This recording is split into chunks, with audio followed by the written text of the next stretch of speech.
Hey guys, welcome back. So today we're going to be talking about whether or not MK11 is actually a good game. You know, the game gets a lot of hate, but it also gets a good amount of praise as well. So today I'm going to be talking about, now that the game is done, whether or not I think it's a good game, whether or not I think it's in a good place right now, and whether or not I would still tell you to get the game even after it's done. But before I get into that, guys, if you enjoy these types of videos, if you're a fan of Mortal Kombat, Injustice, GTA, all those types of games, then subscribe and leave a like on this video so we know to make more videos like this. But with that all being said, let's just get into it. So, Mortal Kombat 11 came out in April 2019, and it was sort of supported until November 2020.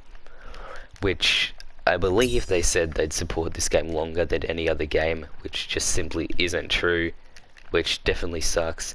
It could be due to coronavirus, it could be due to the whole sort of thing with them being sold, which isn't particularly like confirmed yet, but it seems likely that they might be sold, so that could definitely have something to do with it.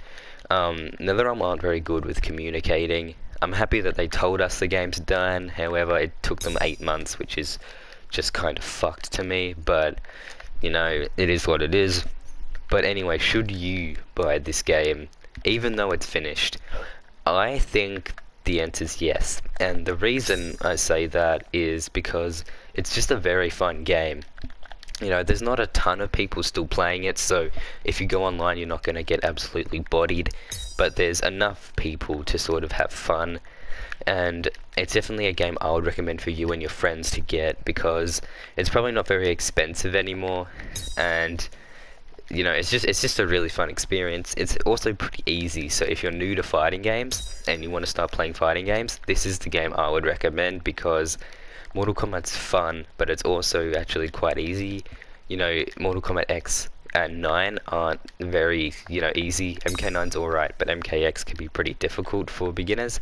This game's pretty easy for beginners, so if you're just starting off with fighting games or Mortal Kombat in general, I would definitely suggest, yes, play this game. This is the first this is definitely the Mortal Kombat game you should start with, unless you want to, play them in order. But Mortal Kombat 11, in terms of balance, for those who don't know what that means in terms of fighting games, it's just sort of how good each character is. Like, if they're, by balanced, I'm trying to say, like, are they like right in the middle? Are they really bad, or are they really, really good? So balance just is, as I said, in the middle. Like, they're good, but they're not too bad, and they're not broken either. So MK11 is a pretty balanced game, but there's definitely some characters that can, mess you up. I think characters like Jackie, Cetrion, Liu Kang, and the Joker are kind of overpowered, and it doesn't seem like they're going to get nerfed now, which, is what it is, but that definitely sucks. And then there's characters that kind of suck, like Shao Kahn. I've seen RoboCop going up a lot of the tier list, but personally I still think he's complete trash. Characters like Scarlet, Sonya Baraka, Rambo, a lot of them definitely need some buffs, so I'm hoping NetherRealm will, hopefully still cover MK11 in terms of balance. It seems like, well, no, it doesn't seem, it's confirmed, they're not doing any more characters and anything like that, but I'm hoping they might, come back and, fix some stuff, because the last balance patch they did was just nerfing Shiva's Stomp, buffing Shao Kahn a bit, which is weird because he still sucks, and giving some people more and less health, which to me is just ridiculous. That's just extremely lazy to me. They didn't do anything to do it, like anything that actually helps the game. I feel like they should have done one big one to at least finish the game, which is still kind of sad because it's just fixing stuff, but I don't know, it's fun. But overall, I think MK11 is a game that you should buy, because, as I said, it's pretty cheap. It's a very sort of different fighting game. Not a lot of sort of games play like this. There's a lot of negatives, but there's also a lot of positives.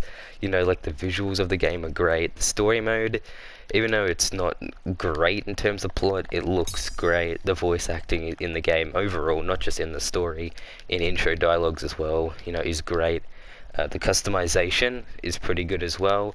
Every character has three sort of things you can customize. It could be like a mask, a weapon, and like a belt, or like a headband or glasses. It can be anything like that.